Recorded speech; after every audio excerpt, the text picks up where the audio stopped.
It is back. MCC 20 is finally here with new faces and some old players missing, like Dream, Grian.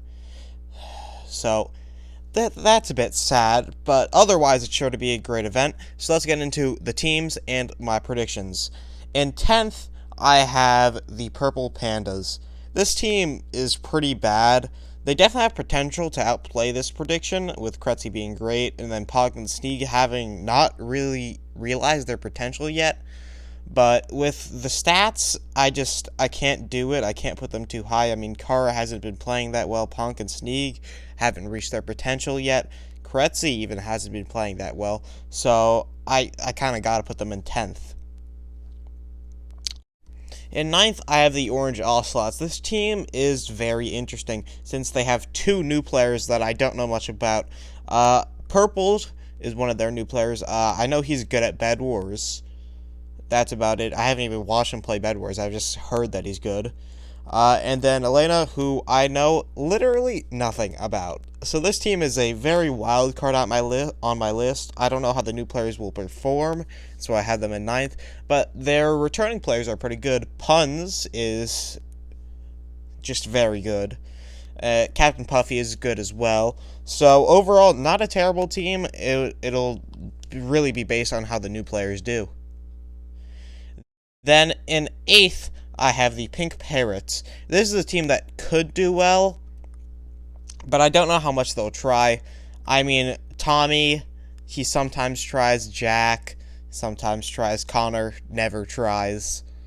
So it's like Fruit is like, if he tries, this team could do good, but I don't see it. Even if they all do try, I mean, Connor, he's just going to try kind of drag the team down. Jack is a bit of a wild card. He's had some good performances. He's had some bad ones. Tommy didn't do the best in Season 2, except for that last MCC where he won. Fruit is just great. So it's an interesting team. Then in 7th, I have the Red Rabbits. Sapnap and CPK is a very good duo. Don't get me wrong. I think they could do very well, but it's just Nikki and Eric just aren't the best. They're both two bottom 10 players, and I just don't see this team winning, because sure, even if Sapnap and CPK both get top 10, Nikki and Eric are going to balance it out and bring them down. So I don't see this team doing that well. Then in 6th, I have the Lime Llamas. I really wanted to put this team higher, because I love this team, but Tapple has not played the best recently, so I couldn't justify putting this team very high. But if Tapple plays well, they could do very well. I mean, they have some very good other players. Wilbur is a great player. He's been top 10 and once, I believe. Tubbo can be a top 10 player in like the majority of events. I'd say he's top 10. He's like that low top 10, top 15 type guy.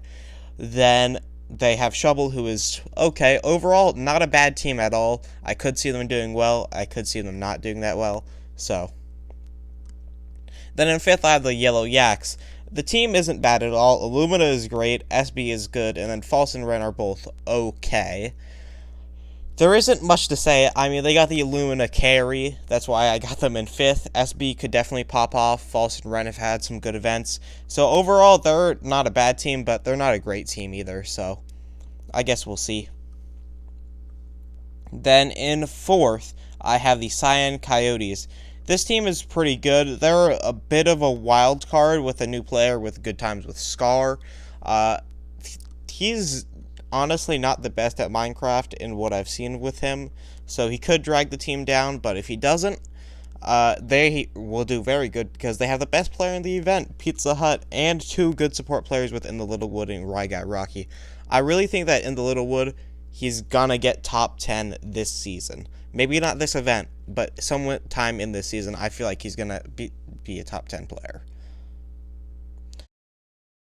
In 3rd, I have the Blue Bats. Quig and Preston are back together, and this team is great. Quig is insanely good. I expect Preston to be in the top 10.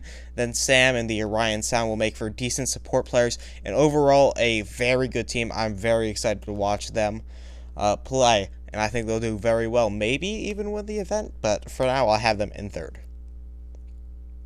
Then in second, I have the Aqua Oxolotls. I love this team. It's got H-Bomb, who's a great player, then Ant Frost, who's another great player, Gemini Tay, who's rapidly improving, 5-Up, who's pretty good. Overall, this team will be great. They have an insanely high knowledge of the game. They're known as the VOD watchers. They watch just a lot of VODs. They know how the game is played. They know all the strategies. I believe they'll have some great synergy. So I just think this team's going to do very well, but not as good as number one, in which I have the Green Geckos. The team is busted, okay? I would not be surprised if their entire team is top 15. Scott's a consistent top 10 player. Rembu's been a top 10 player in the last few events. Filza wasn't the greatest in Season 2, but he's still a solid player overall. And Captain is also very good. Overall, this team is very good. And I'd be disappointed if they didn't get into Dodgeball. But unfortunately, I have a feeling that they might lose in Dodgeball. This doesn't seem like the greatest Dodgeball team. But I guess we'll have to see.